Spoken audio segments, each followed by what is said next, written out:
تاریخ کا پہلا سبق ہے کہ اس نے کبھی بزدل انسانوں اور بزدل اقوام کو یاد نہیں رکھا۔ بزدلوں کو نہ انہیں اپنے وقت میں عزت و تکریم میسر ہوئی اور نہ ہی آنے والے دنوں میں کسی نے ان کو اچھے ناموں سے یاد کیا۔ بزدل شخص اپنے ارد گرد سونے چاندی کے پہاڑ بھی بلند کر لے، پھر بھی جگہ جگہ اپنی عافیت، خیریت اور زندگی کی بھیک مانگ رہا ہوتا ہے۔ تاریخ ایسی اقوام کے تذکرے سے بھری ہوئی ہے جو معاشی طور پر مستحکم اور خوشحال تھیں، مگر چند افراد کے گروہ جو سروں میں بے خوفی کا سودا لیے ہوئے تھے آئے اور ان کو محکوم بنا لیا۔ دور کیوں جاتے ہو؟ اپنے برے صغیر پاک و ہند کی مثال لیتے ہیں۔ جس زمانے میں ہندوستان پر یورپ کی اقوام بھوکے بھیڑیوں کی طرح چڑھ دوڑی تھیں، اس وقت دنیا اسے سونے کی چڑیا کہتی تھی۔ مشہور برطانوی معاشی مورخ اینگس میڈیسن لکھتا ہے کہ مغل بادشاہ اورنگزیب عالمگیر کے عہد حکومت یعنی 1700 عیسوی میں دنیا بھر کی معیشت میں ہندوستان کا حصہ 27% تھا اور اس کا خزانہ سالانہ 10 کروڑ پاؤنڈ مالیت کے ٹیکس وصول کرتا تھا۔ صرف 65 سال بعد 1765 میں شاہ عالم ثانی کی بزدلی نے اسے اس مقام پر لا پہنچایا کہ مرہٹوں نے پورے ہندوستان پر عملاً اپنی حکومت قائم کر لی، اور دلی میں یہ محاورہ زبان زد عام ہو گیا: سلطنت شاہ عالم از دلی تا پالم۔ شاہ عالم کی حکومت دلی سے پالم تک ہے۔ پالم وہ جگہ ہے جہاں ان دنوں دلی ایئرپورٹ ہے۔ ایک نوجوان جو روہیل کھنڈ کے حاکم ضابطہ خان کا بیٹا تھا، مرہٹے اسے پورے خاندان سمیت پکڑ کر لائے اور بادشاہ کے حوالے کر دیا۔ شاہ عالم نے اسے خصی کروا کر زنانہ کپڑے پہنانے کا حکم دیا۔ ایک دن اس بہادر نے بادشاہ کو سپاہ کی موجودگی میں سر دربار پکڑا اور خنجر سے اس کی آنکھیں نکال دیں۔ تیمور کی اولاد کے اس بزدل بادشاہ کا اقبال نے نوحہ لکھا تھا: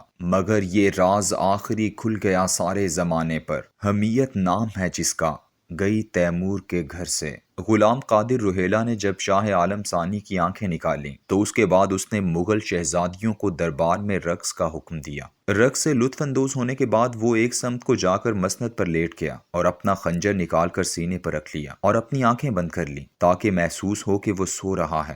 بہت دیر تک ایسے ہی لیٹا رہا اور پھر اٹھا اور دربار سے مخاطب ہو کر بولا: اے آل تیمور، میرا اس درباری مسند پر سو جانا تو ایک بناوٹ تھی۔ میرا مقصد یہ تھا کہ شاید کوئی تیمور کی بیٹی مجھے غافل سمجھ کر میرے ہی خنجر سے مجھے مار ڈالے۔ اے آل تیمور، تمہیں اپنے مقدر سے شکایت نہیں کرنی چاہیے، تمہاری بزدلی نے تمہیں یہ دن دکھائے ہیں۔ بزدلی اتنا بڑا عیب ہے کہ اسلامی تعلیمات میں اسے اہم ترین رذائل یعنی بدترین خصلتوں میں شمار کیا جاتا ہے۔ سید الانبیاء صلی اللہ علیہ وآلہ وسلم کی تلوار جسے آپ نے میدان احد میں حضرت ابو دجانہ کو لڑنے کے لیے دیا تھا، اس پر یہ شعر کندہ تھا: ترجمہ: بزدلی عیب و شرم ہے اور آگے بڑھ کر لڑنے میں عزت ہے۔ آدمی جتنی بھی بزدلی چاہے کر لے، تقدیر سے نہیں بچ سکتا۔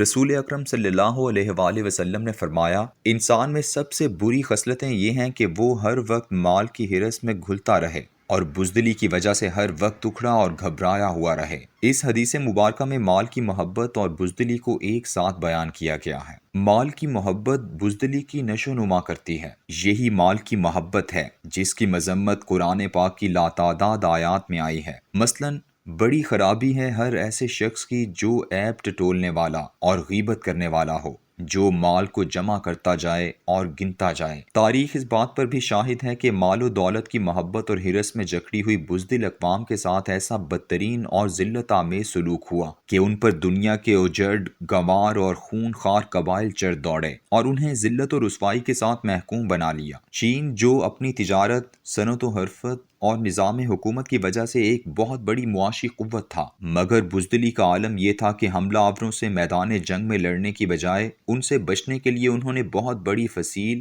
یعنی دیوار چین بنا رکھی تھی۔ اپنے وقت کی اس معاشی طاقت چین کو منگولیا سے اٹھنے والی منگول قوت نے چنگیز خان کی سربراہی میں 2 بار تاخت و تاراج کیا اور آخر 1260 میں قبائلی خان نے وہاں اپنی مستقل حکومت قائم کر لی۔ قدیم روم کی بادشاہت جو 3 براعظموں پر پھیلی ہوئی تھی، جب ان کے ہاں دولت کی ہرس، عیش و عشرت کی طلب اور بزدلی نے گھر کر لیا، تو شمالی افریقہ کے بربر قبائل کے ایک بہادر اور قابل جرنیل ہینیبال نے ان کی اینٹ سے اینٹ بجا دی۔ یہ ایسا جرنیل تھا جس نے اپنی بہادری کو دولت کی ہرس سے پاک رکھا۔ لوٹ مار تو دور کی بات ہے، اس نے کبھی مفتوحہ علاقوں سے تاوان یا خراج بھی وصول نہیں کیا۔ رومن جو ایلپس پہاڑ سے خوفزدہ ہو کر ایک زمانے میں اس کی عبادت کیا کرتے تھے۔ اس بہادر شخص نے 37,000 پیادہ، 8,000 گھڑ سوار اور 800 بڑی بڑی بار بردار گاڑیوں کے علاوہ 40 کے قریب ہاتھیوں سمیت عین برف باری کی شدت میں 15,721 فٹ بلند چوٹی ماؤنٹ بلانک کو عبور کر لیا۔ تاریخ آج تک اس کی بہادری کی یہ گتھی نہیں سلجھا سکی۔ پاکستان کے باسیوں کو تو قدیم تاریخ پڑھنے کی بھی ضرورت نہیں، ان کے سامنے حقیقت روز روشن کی طرح واضح اور عیاں ہے۔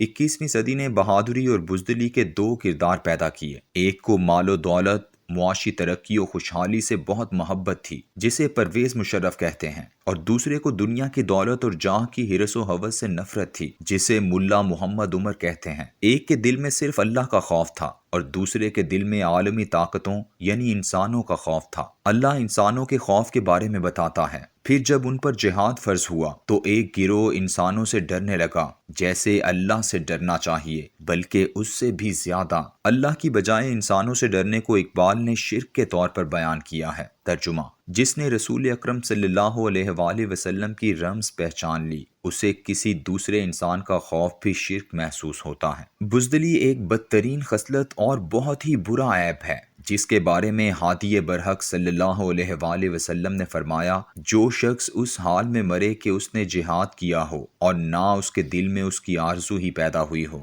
تو وہ گویا نفاق کی ایک خصلت پر مرا۔ ہم آج بھی بزدلی کا لبادہ اوڑھے ہوئے ہیں اور مال و دولت کی ہرس میں ورلڈ بینک، IMF، یورپی یونین اور عالمی سرمایہ داروں کے سامنے بھیک مانگتے پھرتے ہیں، ان کے مطالبات من و عن تسلیم کرتے ہیں۔ ہمیں باحیثیت قوم بھوک سے مر جانے کا خوف ہے، جس کی وجہ سے ہم نے ذلت میں جینا اور ذلت کی موت مرنا پسند کر لیا ہے۔ ہمارے حکمران جو ایٹمی قوت اور طاقت مرکز میں بیٹھتے ہیں، مگر بقول انیس گیدڑ کو خلعت شاہانہ بھی پہنا دی جائے تو وہ ہمیشہ ڈرتا ہی رہے گا۔ آخر شغال تھا نہ دبکنے کی خو گئی، خلعت پہن کر بھی نہ رزالت کی بو گئی۔